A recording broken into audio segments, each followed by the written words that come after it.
Thanks. Enjoy the episode. Don McPond and the Case of the Burgled Berries. Once upon a time, in a busy bit of neighborhood woods, there lived a turtle named Don McPond. He looked like any other turtle, roundish, greenish, and slowish, but appearances can be deceiving. Sure, he couldn't move any faster than any other turtle, but his brain? That went a mile a minute. His brain caught information like a frog caught flies. He could hear a fact once, and 3 months later you could say, "Hey Don, what's the biggest tree in the world?" And without breaking his very slow stride, he'd reply, "Redwood is the tallest, but sequoia is the thickest." Which is, of course, the correct answer. This amazing ability, coupled with Don McPond's natural love of fairness, made him the best private detective in the entire town. Animals would come from all over with their mysteries, and no matter how tricky the case, Don cracked it like a crab with a clam. To make himself easy to find, he had to set up his detective agency in the middle of the woody patch between some houses and the town forest. There was a hollow tree stump he made his office, and outside he hung his sign, written in Don's own slow and careful handwriting. It read, "Don McPond, Turtle Detective. All animals welcome. 25 grapes per case. No biting." The cost was grapes because that was Don McPond's favorite food. It was 25 grapes because that's how many he could eat in a day. The no-biting rule was added last after he had caught a wolf in a lie and gotten a chomp for his trouble. Of course, his shell kept him safe, but all the same, it seemed prudent to add. Prudent is a word that means wise and careful, which described Don McPond just about perfectly. One morning, he had just hung out his sign and settled into his seat to read when he heard a hooting, chattering, hollering. He looked left and saw nothing. He looked right and saw more nothing. "Hello?" he called, leaning out his little window. "Hello!" said a fuzzy monkey, swinging into view from up above. She landed in front of his stump and did a few somersaults before popping back up to her feet. Don didn't know her personally, but he had seen her around the forest. Her name was Zira, and she was a mother to a particularly messy monkey named Mojo. "Hello, friend," Don said, setting aside his book. "What has you so excited this morning?" "Excited?" Zira said, pounding her chest and doing another somersault. "Excited? This isn't excitement. This is anger. This is rage. This is vexation. This is... "Ire? Fury?" supplied Don McPond, giving her a couple more words that also meant anger. "All of those," said Zira, blowing up with her lips. "Oh, there's been a crime! A terrible crime!"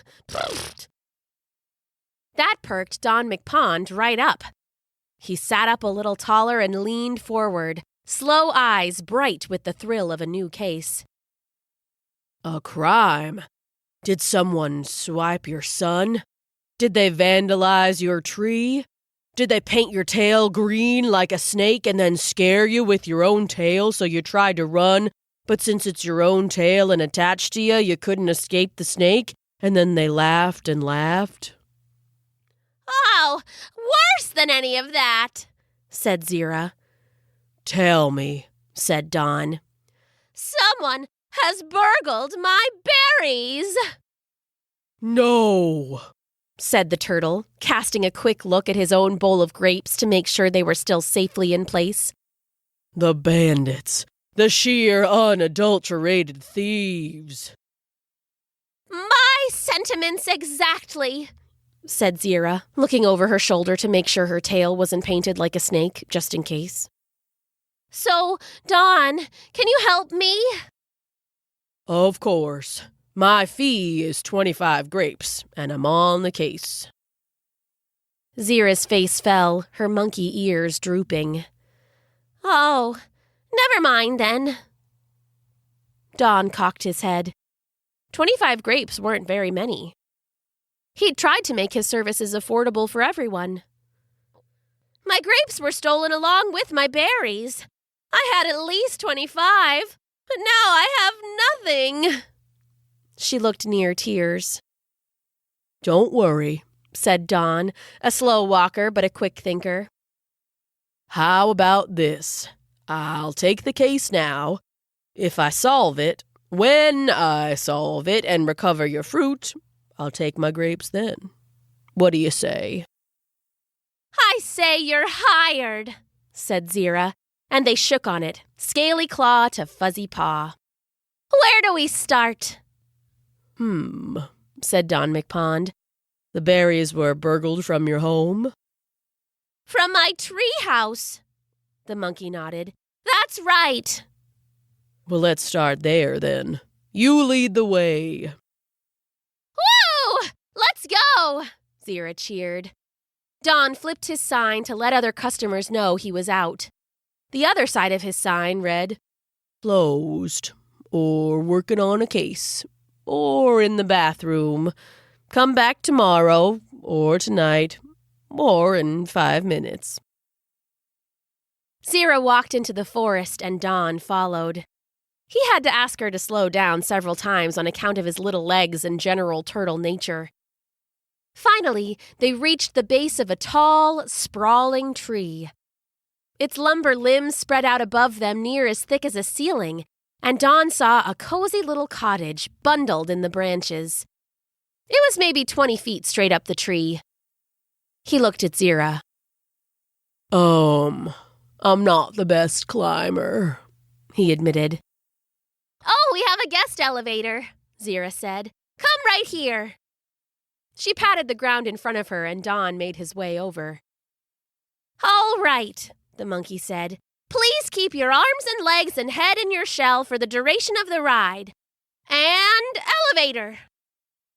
Don got his body pulled into his shell just in time as Zira picked him up and chucked him at the tree. He bounced off and fell back down, knocking Zira in the head and sending them both sprawling.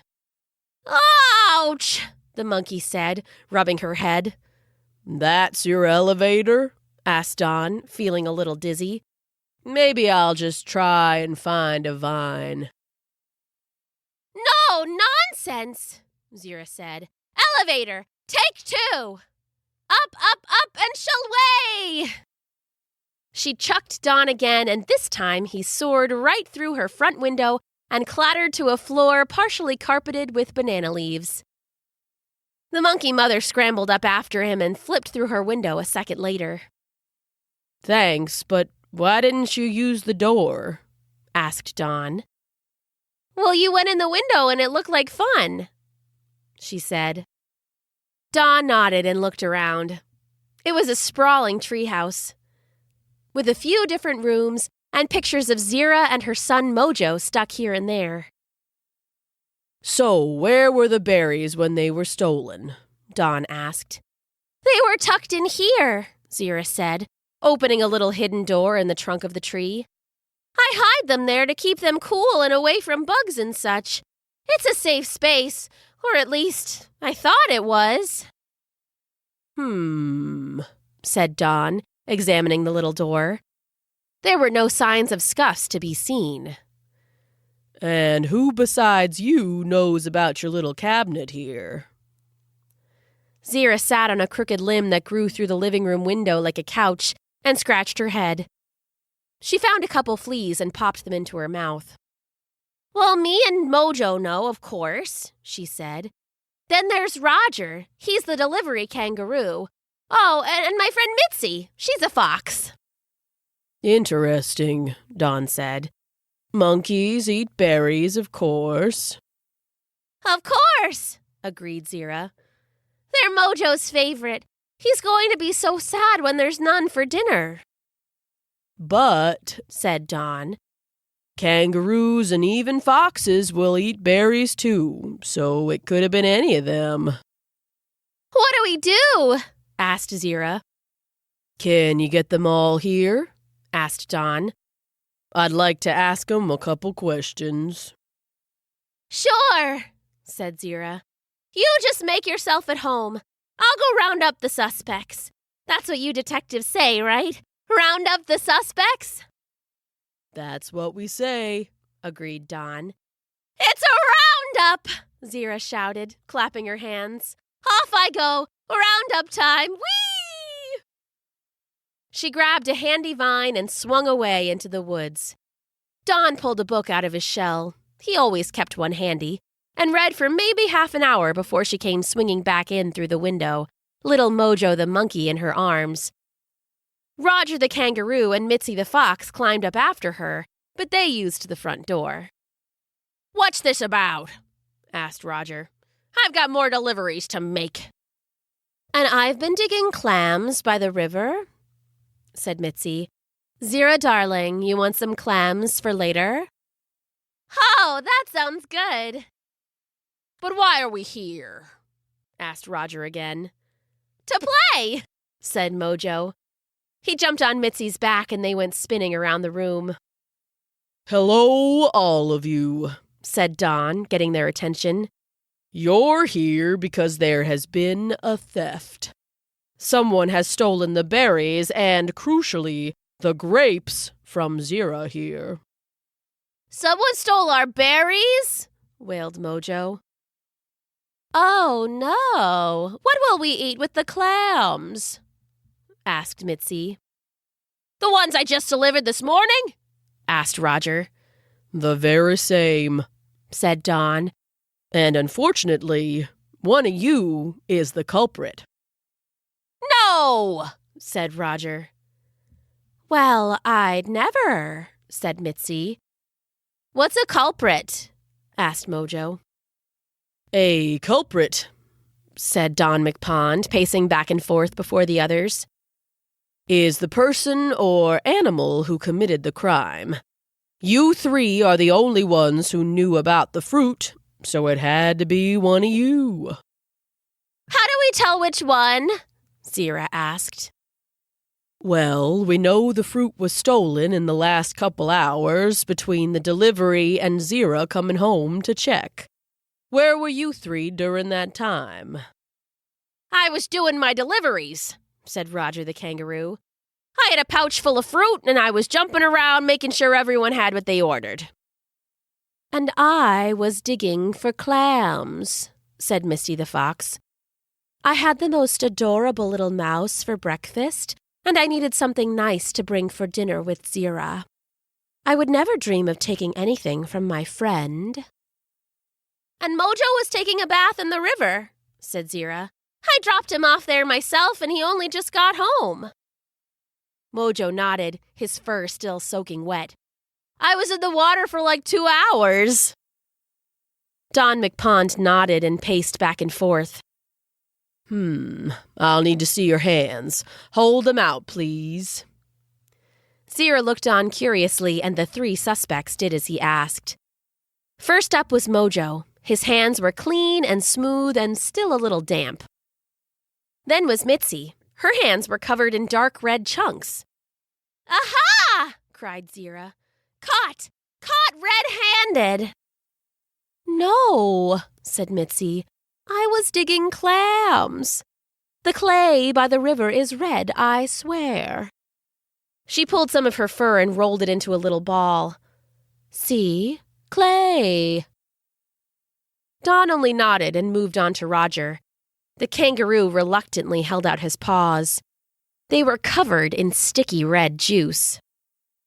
Zira and Mitzi gasped and Mojo laughed.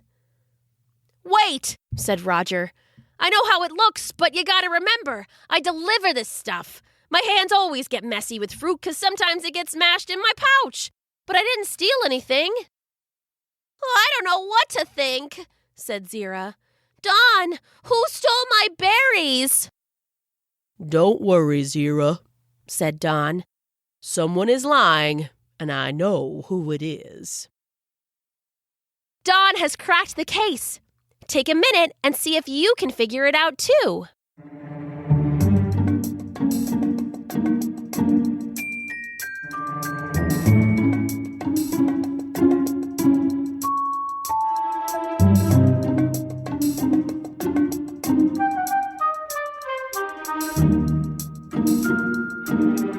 Did their alibis make sense?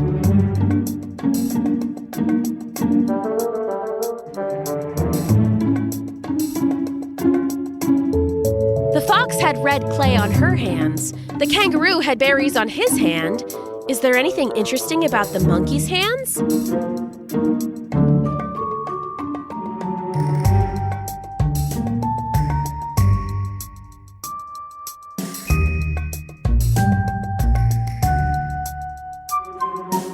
Mitzi had red clay on her hands.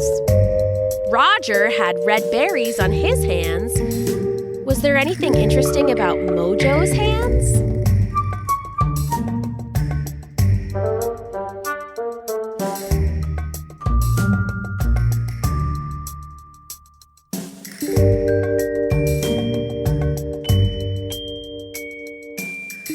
What happens to your hands after too long in the tub?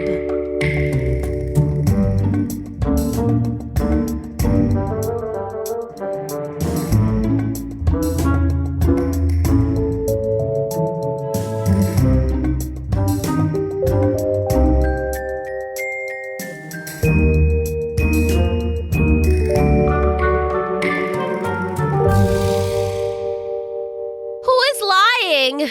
Asked Zira. Who took my berries?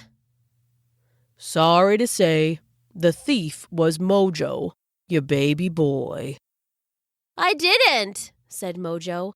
I was in the river for hours taking a bath. He wouldn't lie to his mama, said Zira. Okay, Mojo, answer me this, said Don. If you were in the water for hours, why are your hands smooth and not all wrinkled and pruny? Because you snuck out of the bath while your mom was gone and ate all of the berries, said Don.